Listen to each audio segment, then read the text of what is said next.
Hello guys, good morning. Kumusta kayong lahat dyan? At welcome back sa ating channel. Ngayon, ang tatargetin natin yung mga tikling. Dito sa amin ang tawag doon ruwak-ruwak. Tapos pag nakakuha na tayo ng mga 5 or 6, lulutuin natin agad. Tapos yung klase ng luto na gagawin natin, i-share ko sa inyo yung natutunan ko dito sa amin. Okay, so catch and cook tayo ngayon guys. So stay tuned ha.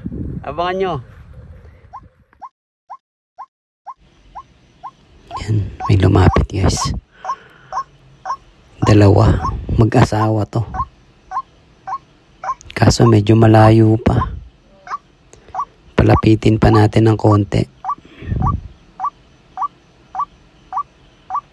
Pero pag hindi pa lumapit to, bibirahin ko na to.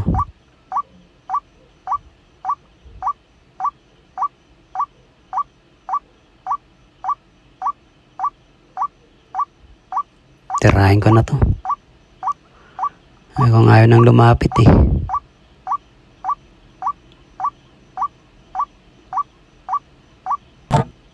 Yun, sapul.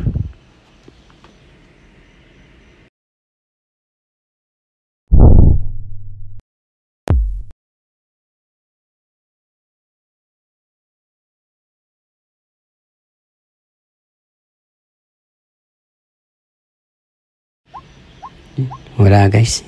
Hindi ko nahanap ng tinamaan natin kanina. Ito, may lumapit ulit.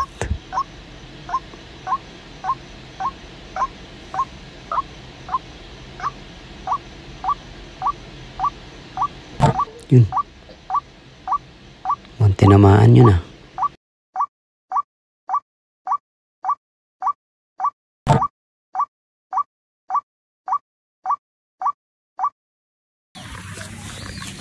Dito ko banda. Ganda rin yun eh. Yun o. May balahibo pa siya. Dito lang yun. Yun. Yun siya guys. Yun o.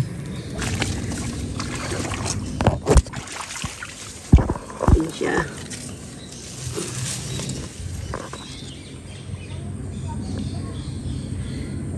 Yun.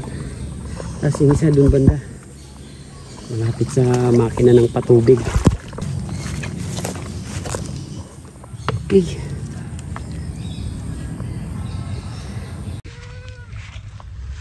Yan. Hanap pa tayo ng ibang spot. Dalawa tayo.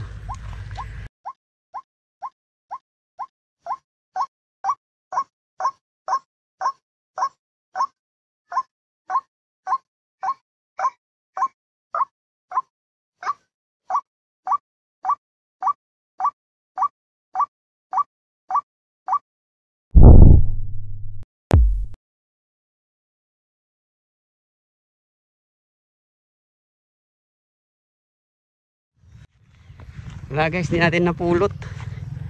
Lumipad pa kasi, tapos bumagsak. Pagkabagsak, may pusa pala doon. Tapos inunahan tayo ng pusa. Okay, sige, hanap na lang tayo ng iba. Baka gutom yung pusa.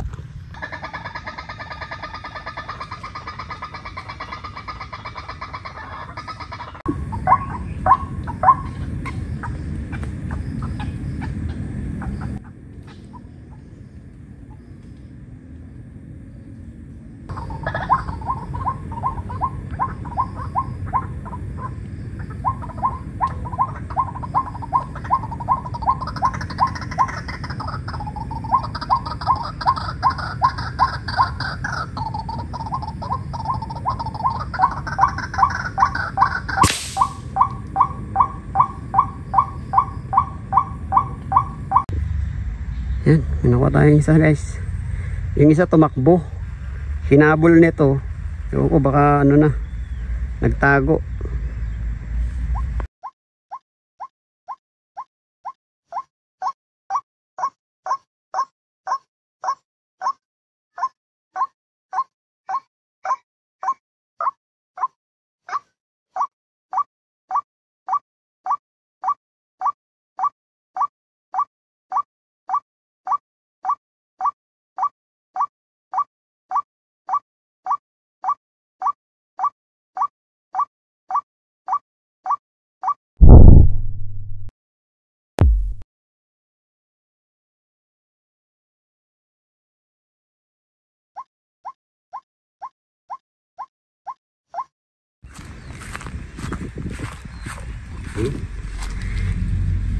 Meron ulit tayong isa guys.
Dito natin binaril tapos tumakbo dun.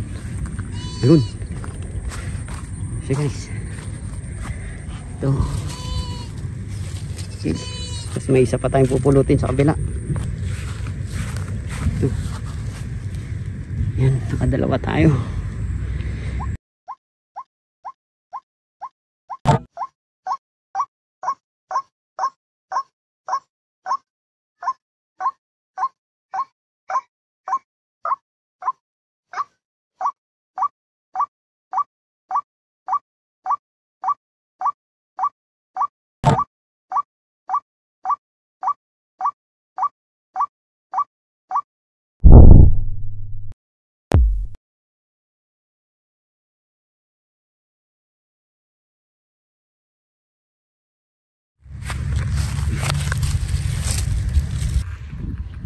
Guys, may nakuha ulit tayong isa.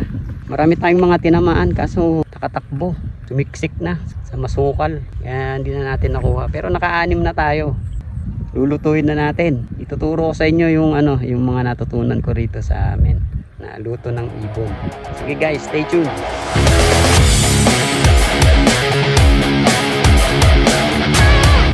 Okay guys, nandito na tayo sa bahay. So dito na lang natin lulutuin yung nakuha natin na tikling. Kasi dito sa amin, pag nag-hunting, medyo stricto na hindi ka basta-basta pwedeng mag-start ng apoy. Kasi pwede kang makapag-start ng wildfire. Yan yung kabilin-bilinan sa amin nung kumuha kami ng permit at nung nag-seminar kami. Kaya dito na lang natin lulutuin yung nakuha nating tikling.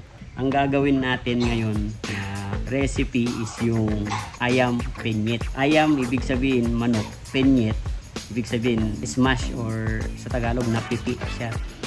So una natin gagawin, papakuluan natin yung tikling sa luya para medyo matanggal yung lansa niya. Tapos lagyan na rin natin ng konting turmeric para magkakulay. Tapos papakuluan natin siya pero hindi masyadong matagal kasi ipiprito pa naman natin siya.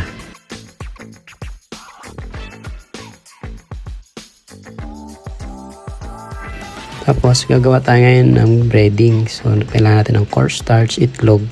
Tapos unti-unti nating maglagay ng pinagpakuluan din ng tikling hanggang makuha natin yung gusto nating consistency. Tapos ipiprito na natin siya. Yan, tapos pagluto na, hanguin na natin, tapos itabi lang muna natin. Tapos yung susunod natin gagawin is yung sauce. So kakailanganin natin ng sibuyas, bawang, bell pepper, sili, kamatis at yung bilachan. Ang pwede nating ipalit dyan is yung alamang. So papainit lang tayo ng mantika, tapos igigisa lang natin lahat ng yun.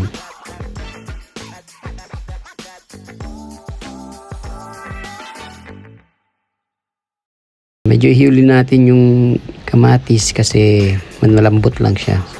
Tapos bilachan. Pag wala kayong bilachan, pwede yung alamang. Pero dapat tansyahan lang yung paglagay para hindi masyadong maalat.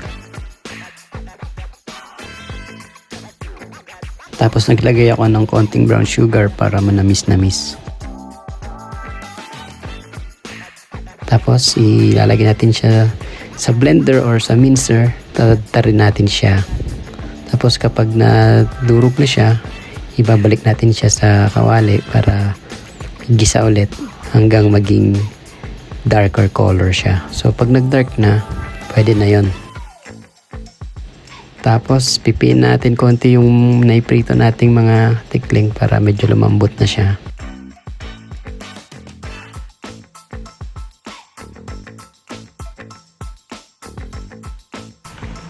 So ito na guys. Sana nasundan nyo yung pagluluto ko kanina. Try nyo din, masarap ito. Promise. Ito yung paborito kong luto ng ibon dito sa amin. So upakan na natin to. Baka upakan pa ng iba.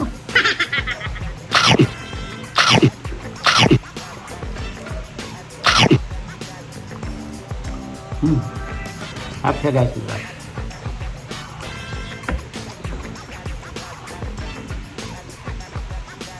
Panalo guys, panalo.